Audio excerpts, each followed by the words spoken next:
If I whispered a secret you were never meant to hear, that beneath centuries of British soil lay skeletons whose silence holds truths powerful enough to shatter belief, you'd stop scrolling. Because bones aren't history. Bones are accusation. It begins in York, in the muddy earth of a Roman-era cemetery at Driffield Terrace. Nearly 80 skeletons, decapitated, broken, silent. Among them, one body spoke louder than the rest. A young man, aged 26 to 35, with bite marks across his pelvis so precise, so savage that forensic experts confirmed them, not to wolves, not to dogs, but to a lion. A gladiator pit fought brutally in Britain, far from Rome. History thought it myth. Bones proved it real. Wikipedia +9, The Guardian +9, Yorkshire Post 9. And buried with them, fragments of a life never supposed to exist. A violence kept quiet for millennia. This is not archaeology, this is evidence. They found horse bones layered atop his grave, a ritual burial by comrades. A graveyard for killers. Bones that echo state spectacle. The skeleton doesn't just rewrite Roman provincial life. It rewrites the rules of power and control.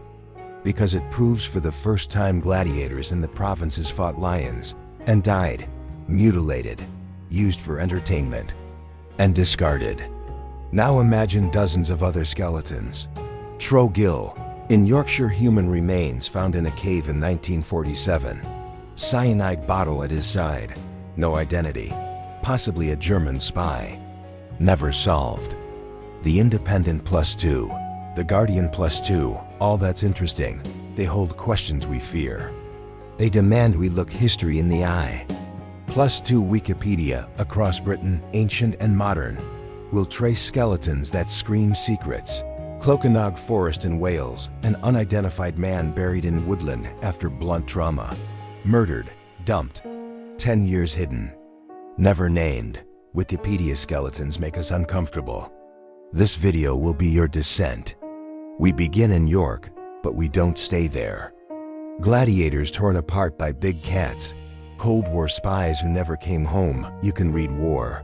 Exile, violence, ritual, betrayal etched in bone. Women buried alone with secrets of faith and disease. Warriors laid to rest with bent blades. Pilgrims lost thousands in high Himalayas. Elites reburied beneath parking lots. None of them wanted to reveal the truth. None of them deserved silence. But now, they speak. Because skeletons don't lie. They store history in their marrow, in their breaks, in their dental enamel. And if you're watching now, you're not a tourist, you're an investigator, a witness. If you're ready to see what lies beneath, beyond textbooks, beyond polite legends, prepare yourself. This descent is irreversible. They were called damnati ad bestias, condemned to the beasts. Men deemed expendable, outsiders, slaves, rebels, prisoners of war. Men whose deaths were not just punishment, but theater. York, northern Britain, a sleepy town today, was once Ebracum, a Roman military stronghold. Until they realized nearly all the men were missing their heads. Not decayed, not broken, cleanly severed, executed. Not battlefield casualties, but sacrifices. Each body laid carefully, decapitated, arranged, revered. Modern forensic zoologists confirmed it. This man had been bitten by a lion in Britain, nearly 2,000 years ago. The bones proved what no historian dared to claim, that provincial gladiators weren't just fighting each other. They were thrown to wild beasts. But what archaeologists found beneath its quiet suburbs tells a story even darker than conquest. Driffield Terrace. At first, it looked like a standard Roman burial site. These were seasoned fighters, warriors forced to entertain. A slow-motion execution played out in front of howling crowds, their deaths choreographed, their pain commodified. Then came the lion bite. Others say it was control. Even in death, the empire demanded obedience. Headless, nameless, buried under empire, where silence was enforced, even in the grave. Rome's global cast of expendables, shipped north, broken publicly, forgotten privately. One skeleton bore deep puncture wounds to the pelvis, the spacing and depth unmistakable. Their blood was meant to feed the crowd, their names lost, their pain erased. The lion perhaps was led away, the body retrieved by comrades. You don't respectfully bury a criminal. You don't give last rites to an outcast. These were warriors, brothers in death. This wasn't Rome. This was the edge of the empire. And even here, Rome exported its spectacle of death. Some of the skulls bore old injuries, healed jaw fractures, splintered cheekbones. And who were these men? Most weren't local. Isotope analysis, the chemical signature in their bones, revealed they came from all over: the Mediterranean, the Middle East, North Africa. And yet, someone remembered them. Each man was buried with care, no mass pit, no animal carcass beside them. But why the beheadings? Some scholars argue it was part of a ritual to free the spirit. Driffield Terrace isn't just a cemetery. It's an indictment, a place where power and cruelty merged. And here's where the truth burns. These men were never meant to be remembered. But they left behind what Rome couldn't erase: their bones. You're not just learning history, you're hearing testimony. And if bones can tell this much, imagine what's buried in places no one dares to dig. We're just beginning. In the summer of 1947, a group of hikers stumbled across something strange in a limestone ravine near Clapham, North Yorkshire. Trogill, a place that even locals avoid after dark. Deep in that silent moss-covered terrain, they found him. A skeleton, fully clothed, seated against the wall of a shallow cave, as if he had simply fallen asleep and never woke up. He had no name, no ID, but his suit was of high quality. Double-breasted, expertly tailored, a Woolworth's tie common. His shoes handmade. He had a bottle of mineral water, a corroded fountain pen, 3 railway tickets, one to London, another to Leeds, and one to the Yorkshire Dales. But no wallet, no money, and next to him, an empty bottle once filled with cyanide. False identities. People who simply disappeared. And this man fit none of the usual categories. He wasn't reported missing. No one came forward to claim him. Not the kind you'd buy in a pharmacy, the kind issued to agents who knew too much. Unless he was being hunted. Unless he was cornered. Unless that bottle wasn't meant for suicide, but insurance. A way out when the shadows closed in. Who couldn't be allowed to talk? Suicide or execution? No one could tell. The files were sealed. Burning evidence, silencing liabilities. Double agents who had played both sides. Some were tried, others vanished. Where witnesses forget. Where truth is buried in limestone and memory fades into myth. But bones don't lie. And this man, whoever he was, died with a story too dangerous to be spoken aloud. The bones quietly interred in an unmarked grave. And the silence grew louder. His fingerprints weren't in any database. He had no scars, no dental work, nothing traceable. It was as if he had been plucked from thin air. The newspapers called him the Trogill skeleton. But to the military, he was something else entirely, a question mark and a threat. Because this was 1947. Post-war Britain was crawling with secrets, Soviet spies, double agents. But there was something off. The bottle of cyanide was military issue. His clothes had no labels. The tags had been deliberately removed, a classic counterintelligence move. Whoever he was, he didn't want to be identified. Or someone didn't want him to be. The authorities hushed the story. But here's what the records whisper. In the last months of World War II, MI5 and MI6 were purging their networks. Now ask yourself, why would a man, well-dressed, carrying tickets across Britain, end his life with cyanide in a remote cave? You don't end up dead in Trogill by accident. Not like that. Not with secrets still burning in your chest. And maybe, just maybe, he's not the only one. This is the part of history where files go missing. We're not digging up graves anymore. We're unearthing ghosts.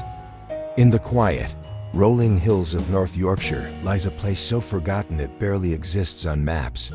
Wareham Percy, a deserted medieval village, long abandoned but never truly silent. Beneath its peaceful surface, archaeologists uncovered a secret. And not just any secret, but one soaked in fear, ritual, and something even older than Christianity. These weren't normal burials. This wasn't reverence. It was containment, control, fear. They were digging where the old church once stood, expecting pottery shards or broken stone. Most were male. Some bore signs of disease, deformity, or trauma. But the damage wasn't from battle. It came after death.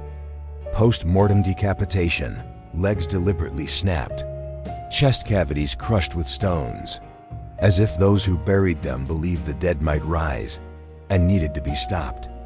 Dozens of sites across Britain reveal similar patterns: corpse mutilation, face-down graves, stones in mouths, nails through limbs. It wasn't just fear, it was ritualized warfare against the dead. What they found instead were mutilated corpses, bodies buried not with honor, but with terror, limbs hacked, heads removed, bones scorched by fire, and all of them buried face down. Or did something happen here, something unspeakable? The Revenant, a walking dead fueled by sin or vengeance, haunted folklore from England to Eastern Europe. Fear doesn't twist a man's arms behind his back and drive a spike through his sternum. Not memory, not myth. That's not science, that's desperation. That's belief. Some were plague victims, others were murderers. But many were simply feared. Let that sink in. Buried just outside the church walls, his skull separated, jaw broken, his arms dislocated and turned inward, like someone had twisted them violently. Burn marks covered the ribcage. Archaeologists believe he was a respected member of the clergy, but something changed after death. The skeletons dated back to the 11th and 12th centuries. We're taught that the Middle Ages were ruled by faith, saints, relics, scripture. But what if I told you, under that Christian veneer was something far darker, far older? A belief so primal it predates language, that the dead could return, and some would. These weren't just burials. They were executions of corpses. The village's most infamous find, a skeleton dubbed the Headless Abbot. Why was a holy man treated like a monster? Because in medieval superstition, not all corpses stayed dead, so they cut them, burned them, mutilated them, not to punish, to prevent. And here's what chills the blood. This wasn't a one-off. But what did these villagers see that made them act this way? Were they insane? Paranoid? Historians try to explain it away. Disease control. They say mass hysteria. But fear doesn't carve through bone like that. And maybe they were right to be afraid. Because even now, the air at Wareham Percy feels heavier, like something lingers. But warning, hidden beneath the Sussex soil, in a chamber long swallowed by earth and silence, archaeologists unearthed a burial that stopped them cold. Not because of how he died, but because of how he was positioned. It was the symbolism. A blade to the throat, held in death. A young man, early 20s, his skeleton unnaturally rigid. Spine arched, jaw frozen wide, and in his hand, a flint dagger. Pressed against his own throat. It wasn't just the weapon. This wasn't a murder. It wasn't war. It was ritual. As if chosen or cursed to be entombed, not just as a corpse, but as a symbol. Intentional. The voice, the breath, the power to speak between worlds. And by placing a blade there, it's as if they were silencing him, or worse, giving him the weapon to silence himself forever and ancient. The chamber, known as the Racton Barrow, predates the Roman Empire by over 2,000 years. Some even say the air grows dense near the spot where his skull rested. Like the past is pressing through. A Neolithic tomb used by the living not just to bury their dead, but to commune with them, to speak to them, or perhaps to bind them. But this young man wasn't buried with others. He was sealed in alone. You see, in many prehistoric cultures, the throat wasn't just anatomy, it was the gateway. Was he a sacrifice? A priest? A prisoner? Let's see who's truly awakened. Or was he something else entirely? One theory suggests he was a volunteer, a sacred emissary, someone who chose death not for punishment, but for transcendence. Ancient texts from across Europe hint at the idea of the willing dead, individuals trained from childhood to serve the tribe even after life, through dreams, visions, and rituals conducted at their tombs. Maybe he had visions, maybe he was feared, maybe he heard things no one else did. The kind of knowledge you don't gain through books, the kind you inherit or are born with. In this theory, the dagger is not a murder weapon. It's a key, a passage, a binding object. But there's a darker interpretation. That this wasn't choice at all, but containment. That this man, like the headless monks of Wareham Percy, wasn't trusted in death. So they sealed him in the dark, gave him the blade, and dared him, or commanded him, to silence whatever force lived inside. And that force? It never left. Visitors to the site report strange dreams, sounds underfoot, technology glitching in proximity. Now pause. Let this hit you. What if these ancient people weren't savages? What if they weren't irrational? What if they saw clearly what we have forgotten? That death is not the end, just a door. And some doors should never be opened.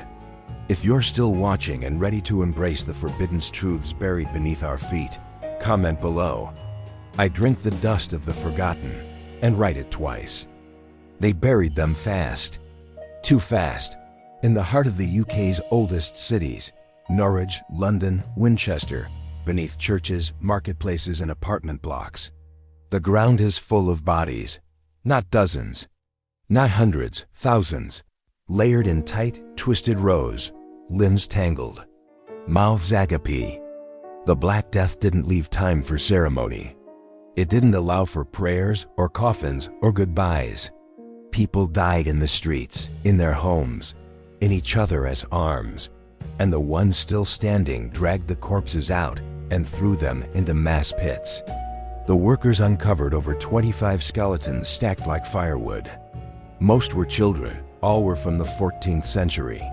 Cause of death: plague. As if someone or something had opened the grave again, rearranged the bones, and resealed it. But here's where it gets eerie, then moved on. But you can't bury that kind of pain without consequences. In 2015, a road construction project in London's Charterhouse Square accidentally opened a pit no one had mapped. Dreams filled with choking blackness, coughing children, unseen things watching from inside the walls. Audio gear records static that isn't random, it pulses in patterns. Some swear it's rhythmic, intentional, but as hot zones. Places of unresolved energy. Not ghosts in the Victorian sense, but fractures in reality. Emotional echoes that imprint on the land itself. Places where the veil thins. Tests revealed something impossible. The bodies had been moved after death, not by modern workers, but shortly after burial. Not because of what you know intellectually, but what your body knows before your brain catches up. Why? The soil showed no signs of animal disturbance, no digging tools. It waits. But the pattern repeated in other plague pits around the country. Bones disturbed, rearranged, sometimes broken after burial, as if the dead were never at rest. That moment you pause for no reason and feel like something is beneath you, watching, and then came the reports. Nearby residents spoke of pressure in their homes, like the atmosphere changed after nightfall.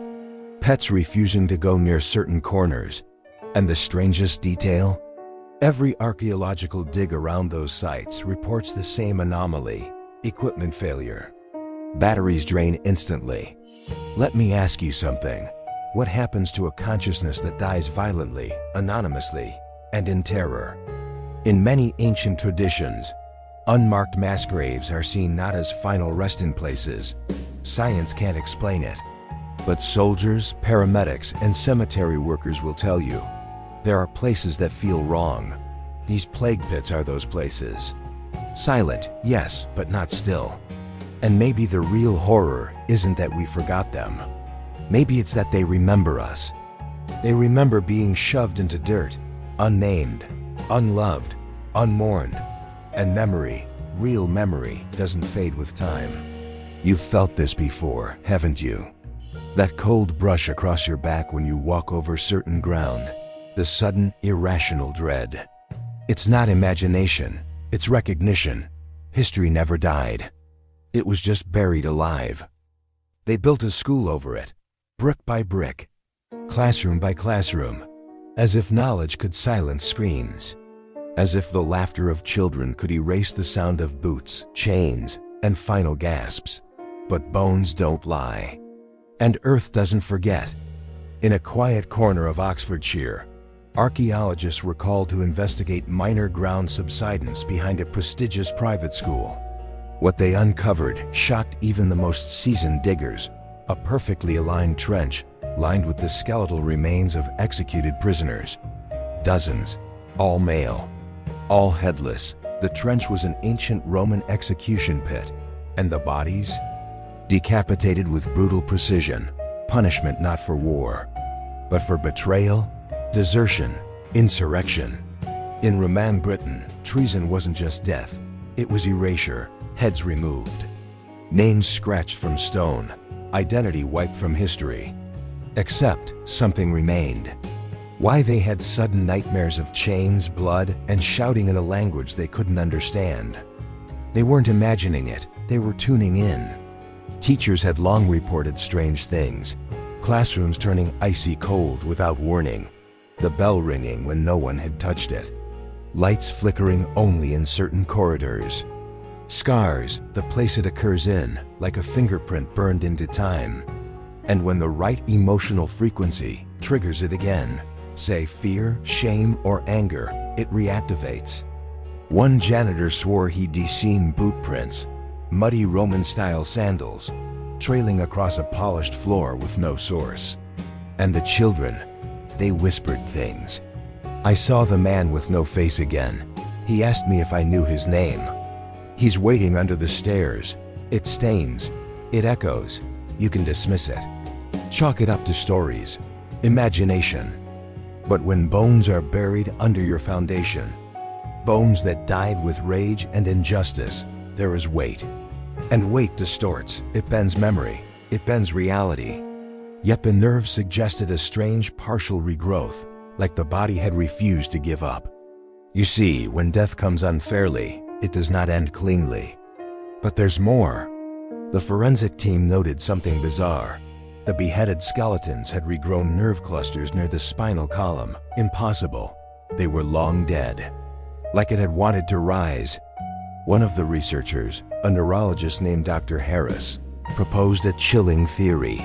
Extreme rage and injustice at the moment of death may create an electrical imprint so intense that would explain why certain children saw the faceless man. Why some felt watched. Because some places are memory wells. And once you're near one, the past watches you back. So let me ask you, what happens when a society builds over its sins? When the ground beneath your feet is soaked in blood, betrayal, and silence, maybe we think we've moved on. But the dead don't. And when justice is never given, it becomes a curse. A hunger with no name, clawing from beneath the floors, whispering in the night, we were here. And you built your future on our forgotten screams. Halfway down the rabbit hole now. If you feel something stirring inside you, like a door just cracked open, type Bones Remember in the comments. Type it twice. To awaken. To belong.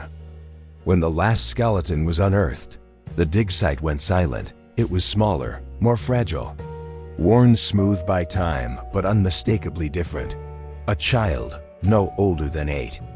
bound in iron shackles that had long rusted into the bone, and buried alive. The archaeologists stopped working. Even the machines went quiet, as if the earth itself was holding its breath. Who buries them while they can still scream? Who chains a child? But here's what chilled everyone to the core. Unlike the other skeletons, this one was not in the Roman trench. It was buried on top of the Roman site by nearly 400 years. Some say it was to seal the spirits inside. Others whisper it was meant to feed them. Saxon era. Seen the death, the blood, the horror, and decided to repeat it. This wasn't accidental, it was ritual. A Roman centurion, which meant someone had found the Roman graves long ago. The child had been placed deliberately above the pit of headless men, like a final offering to the rage beneath. A cruel mimicry of sacrifice. But here is the thing they don't want to talk about. The part no official report ever released. There was no name, no grave marker, no evidence the child had ever existed, except one thing. Clutched in their hand, a small carved figurine. Still intact, still watching. What does that mean? It means the past bled forward. It means someone, centuries later, remembered and chose to honor the violence with more violence. Evil doesn't die. It echoes. It adapts. And it wears new faces in every generation. What if the child wasn't a victim, but a witness? What if they knew what had happened on that ground and were punished for trying to speak? There's a phrase carved faintly into a nearby stone, so worn it took digital imaging to reveal. Silence the fire or let it consume. What fire? Maybe this wasn't about one trench, one execution, or even one time in history. Maybe this is a pattern repeated again and again by those in power. Bury the truth, sacrifice the innocent, and build monuments of progress on a foundation of bones. The rage, the memory, the truth. You begin to realize the past is not gone. It's layered, and each layer still breathes beneath us. The child in chains is not just history. They are every voiceless soul crushed by empire, by greed, by silence. So the next time you walk across a schoolyard, or a courthouse, or a shining monument to civilization, ask yourself, what lies beneath? Because the dead don't rest. They wait. And when the world grows too arrogant, they remind us. In dreams, in shadows, in the chill that creeps up your spine when you're alone. This was never just a cold case. It's a mirror. And now you've looked too long to turn away.